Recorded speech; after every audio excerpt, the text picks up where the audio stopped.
Bonsoir mes amis, c'est RTL de Pop Rock Station by Zegut. Ravi de vous retrouver comme chaque soir depuis... ça va commencer à faire, hein, on pourrait faire un gros bouquin. Depuis que je suis môme et que j'ai 8-9 ans, j'écoute de la musique et j'en cherche. J'en cherchais dans les magasins d'import avant, Gévaudan, Boulevard Saint-Germain, Clémentine, etc. J'ai eu une enfance un peu difficile où j'étais la plupart du temps seul. J'ai été placé dans des familles et le seul lien que j'avais avec l'extérieur, où je me suis retrouvé dans une ferme à côté de Conches, où il fallait 4 bornes à vélo pour aller et revenir à l'école. Mon seul lien à moi, et il n'y avait pas d'enfant, il y avait juste un petit chien qui s'appelait Mickey, j'ai encore son nom et sa petite frimousse. Et le seul lien que j'avais à l'extérieur, c'était la radio. Et dès que je rentrais de l'école, je me mettais le petit transistor, il y avait un poirier, j'allais me mettre là, je sortais. J'écoutais Salut les copains à la fin des années 50. Et c'est devenu la musique, une amie, un abri. Et j'essaie au fur et à mesure du temps, et même encore maintenant, de lui rendre ce qu'elle m'a apporté.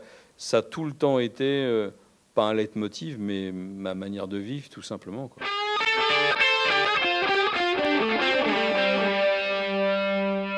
C'est une longue histoire, même si je joue pas d'un instrument. Quand j'aurais pu, je me suis plus occupé de mobylettes et de filles. Bon, c'était l'époque un peu hippie, donc et pourtant j'ai des potes qui jouaient, etc., quoi. Mais à la maison, on n'avait pas de, on vivait dans une petite pièce à 4.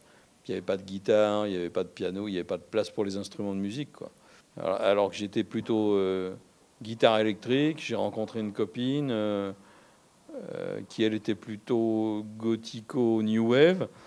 Bon, puis voilà, quoi, tu rencontres, t'écoutes, il faut avoir la curiosité, en tous les cas. Je crois que c'est ça le nerf de la guerre, c'est la curiosité. Donc, moi, j'écoutais un peu de guitare électrique, puis bon, je dis, c'est pas mal ton truc et tout, puis voilà, quoi. C'est comme ça que la molette bouge de cran de temps en temps, et qu'on garde son socle, ses fondations, et puis on arrive à aimer d'autres choses. C'est ça le pouvoir de la musique.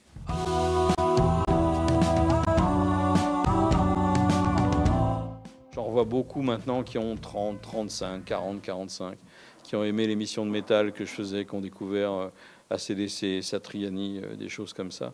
Mais moi aussi, ça me fait plaisir, parce que je vois les visages, et dans le regard et dans le sourire, je me dis qu'à un moment, en parlant, mais en ne voyant pas ceux qui sont de l'autre côté, il y a un truc qui est passé.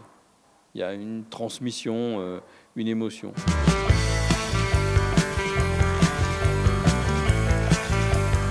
C'est comme quelqu'un qui écrit un livre, à un moment, il va poser quelque chose, un morceau de sa vie, de la passion, du talent, et il va l'inscrire un petit peu dans l'éternité, on va dire. Alors j'espère que voilà, ça laissera quelques petites traces dans quelques années, et que dans les solderies, on trouvera ce coffret-là, on l'aura chez soi, et puis on dira à son petit qui a 13 ou 14 ans, tiens, avant j'écoutais la radio, c'est le mec qui faisait l'émission, écoute un peu ce qui passait, quoi. Et si là-dedans, il y a d'autres mômes qui accrochent un peu l'histoire et se disent c'est pas mal le truc qu'ils programmaient, c'est une belle récompense.